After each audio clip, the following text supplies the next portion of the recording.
Hi Taurus, welcome to Higher Source Tarot for your Is It in the Cards Love Tarot reading for September 2022. This is a love reading for all Taurus, Sun, Moon, Rising, and Venus. Thanks to everybody for all the support.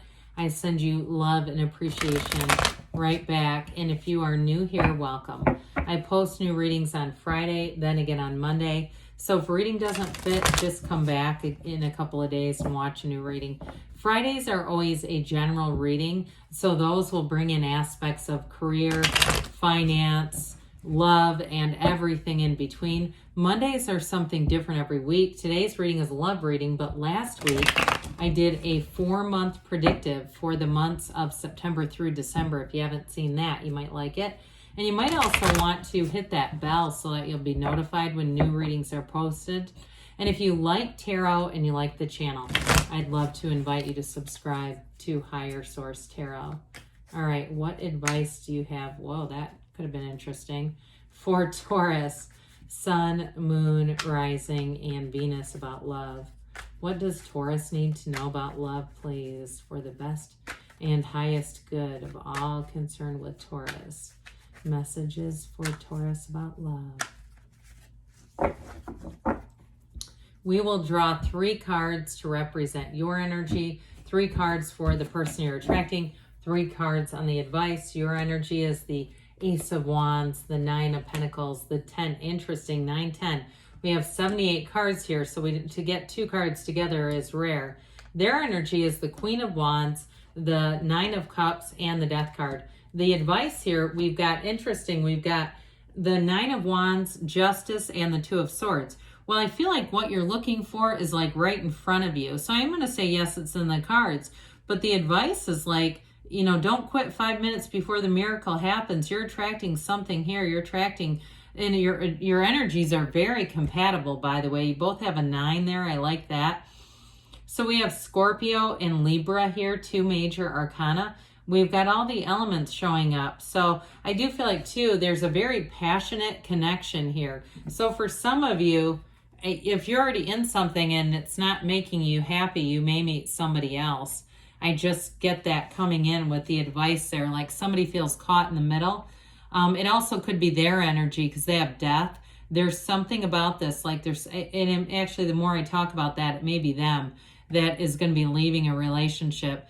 So with the 9, 10 of Pentacles, the 9 is like you're almost there, the 10 is you have it.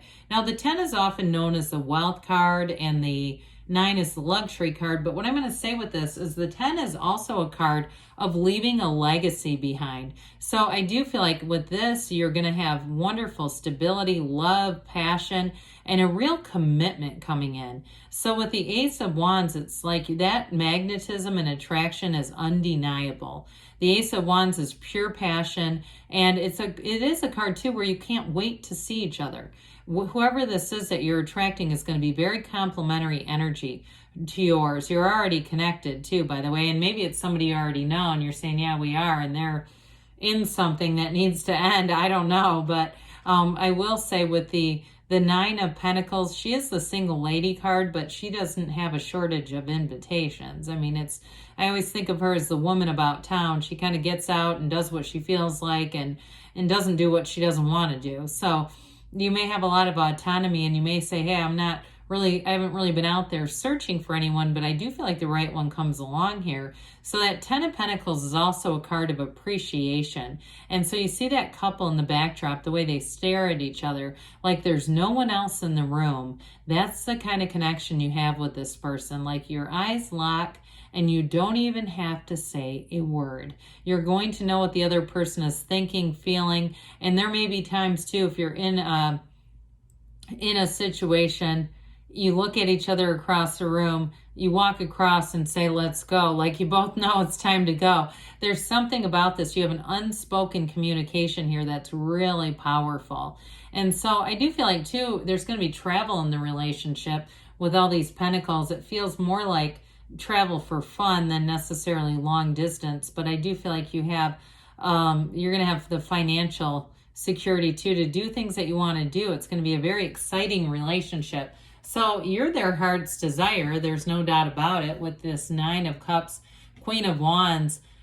Now, somebody here, there may be with what's going on with them, that Death card may be also too about stepping over the wreckage of the past. Like they've had a difficult breakup with somebody and it's been difficult to let go of the situation. They may have been in a very codependent relationship where they were taking care of somebody. And I do feel like if that person is still in communication with them, that needs to end.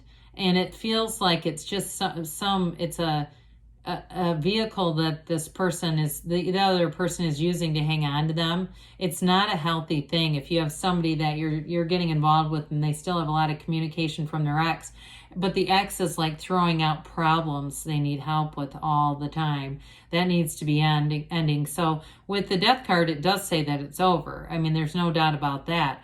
They've got a dawn of a new day coming, and it's you. You know, when they look and see, you look into your eyes, they're seeing forever. Okay, with the Death card too, it is a new commitment that's built on integrity, trust, and very open communication. So I don't feel like it's going to be any problem to say, hey, that doesn't work to have this person, this barnacle hanging on from the past.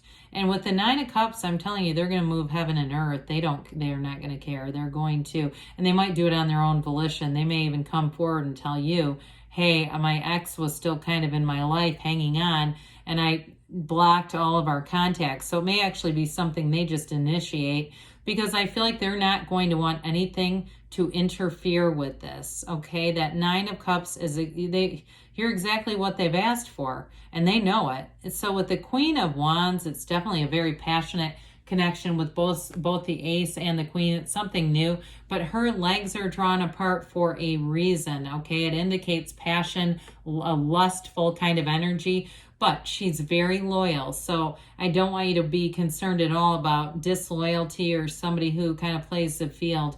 This is definitely a very loyal energy, and it's a relationship that's going to expand. It feels like a new beginning with that Ace being here, but it is a relationship that evolves over time, that expands.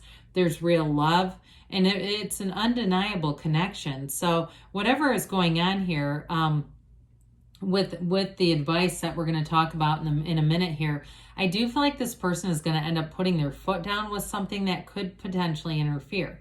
Now, if it's work for them and it's like their work is the third party too, I do feel like, because they've got a very creative energy, like they may be involved in a lot of different things. It's like this excited kind of almost Knight of Wands energy where they just get out and do a lot of stuff. But I do feel like, again, they're going to put this relationship first. They're not going to allow other things to interfere with it. So you've got this Nine of Wands. They say don't give up here, Taurus. If you've had a lot of difficult relationships in the past, they want you to know that with justice is that equilibrium. It's telling you that the universe is a very just place. You've already put this into motion. So with the Justice card being here, it's going to bring in balance, but it's also too, like I said, somebody putting their foot down here. So the Two of Swords, somebody's been caught in the middle of a relationship, and it feels like the letting go of a past relationship and the moving forward into something better. And it's that Two of Swords is not a comfortable energy. It's about partnerships, yes. But I do feel like they had some kind of connection. We talked about codependent kind of energy where they felt like they needed to take care of somebody. And that's going to have to be done. So with the Nine of Wands, nines are about realization. So I do feel like they get that realization. They understand that there's a new beginning here, and the new beginning begins with you. So there's no point in hanging on. There's a new cycle showing up here. So let's see what the angels have to say for you, Taurus. Advice for Taurus, Sun, Moon, Rising, and Venus about love. What else does Taurus need to know about love, please? Messages for Taurus, please. So you have here the situation will improve. And I should say it is already. You have a true connection here with the cards that are presented in the reading. So yes, it is in the cards. But like I said, it's going to be about letting go of something in the past. Now, there's helpful people. So for some of you, you may get set up with this person. There may be someone that says, I have a friend who's single who would be a perfect match for you. we've got if you believe, so ask, believe, receive. Know that the universe is always working with you. You're a co-creator within the next few months, I say. And you've got a yes, Taurus. So is it in the cards? Yes, it is. I love you too, and I'll be back again soon.